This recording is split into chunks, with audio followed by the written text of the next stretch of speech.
about that. How long? Where did you where were you able to finally get your hands on a car and start tuning on one, working on one? It was kind of crazy. It was like when I was still in high school, and Dale Jarrett and Jimmy Newsom were good friends of mine. Well, Jimmy, Dale wasn't even the pitcher yet, but Jimmy was actually running the tire store there in Newton. Had graduated ahead of me a few years, and I was trying anything I could. I was trying to con anybody to help me. We didn't have any money.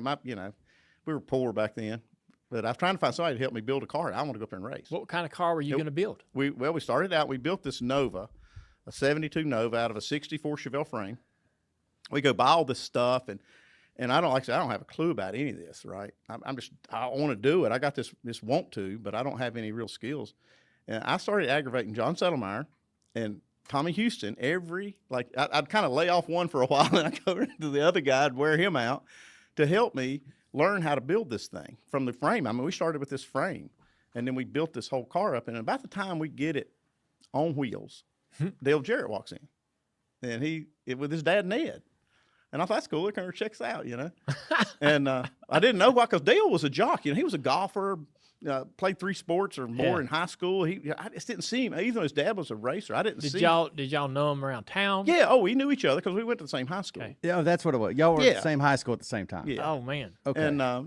And so they basically, the reason for their trip there was they wanted to drive that car. He'd heard we were building a car, and Dale wanted to drive it. And I'm like, no way, man. Right. Heck no. How did that conversation start? Oh, yeah. Oh, that's right. Well, here's the deal. I had a deal with Jimmy that we'd take it to the track, and whoever was fastest would drive it, right? I mean, she already knew I was going to be the fastest. Yeah.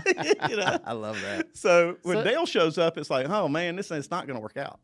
This is not what I want to do. So what you're splitting sort of the responsibility and ownership of this car with Jimmy? It was 50-50, Jimmy Newsom and myself. And so when Dale walks in, well, this is what happened. We didn't have any more money. We'd already spent every money we had, borrowed money, begged money from everybody. And we were at kind of a dead end anyway because we didn't have enough money to buy an engine for it. And so Jimmy, kind of reminded me of that and said, if we want to race this car, we've got to do this deal. I said, okay. I did want to race it because we put so much effort in it. Sure. And so I reluctantly agreed. And that basically set my career path as well as Dale Jarrett's, And so now we're actually, 3-way partners in this deal before we ever go to the first race. And we called it DAJ Racing, which was Dale, Andy, and Jimmy. How good did the car perform? It wasn't too bad. It was kind of weird. I've told the story many times. We get the car ready to go the first race, and I've got it sitting in this little garage we had in Newton, and Ned comes by, and he says, all right, and it had it all kind of just sitting, making it look right, and, he said, how much wedge you got in that thing? And I'm like, holy cow, what is that? What is wedge? Yeah. I mean, really, I was 17 years old. Sure. I'm like, I thought it meant how much tilt, from left to right. I said 1.5 inches. He goes, perfect. We show up the track, we ain't got a clue what crossweights, we have no idea, right? Dale starts in the back of a 24-car field and finished 9th. First time he ever sat in one. It's amazing. Yeah. Nice.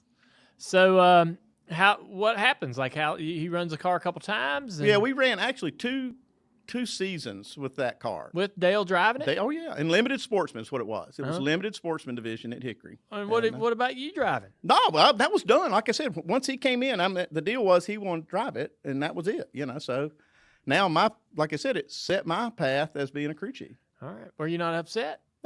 Not really upset. I actually enjoyed that part of it, too. Yeah.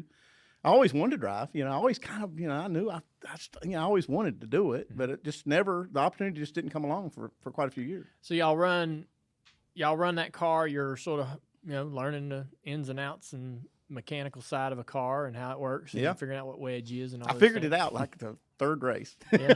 I'd gone to John Settlemeyer. I'm like, man, you got to help me with this. I don't know what it means. And he tried to explain it. And man, he took he takes like a box or something. He's trying to tell me, you put a little shim under the right front, put it, and now you see how all the weight's on these two. And as soon as he did that, a light bulb went off in my mind, and I'm thinking, I got it. We're on our way to Asheville Speedway to run a race up there on Friday night. Yeah. And so he says, car's loose. I said, I got it. Put a little wedge in. Bam. Perfect. So now we're on the road. You're a wedge. You're now I know. Expert. You're a wizard. Yep. You're a wizard with it. You have a wedge question. Here's your guy right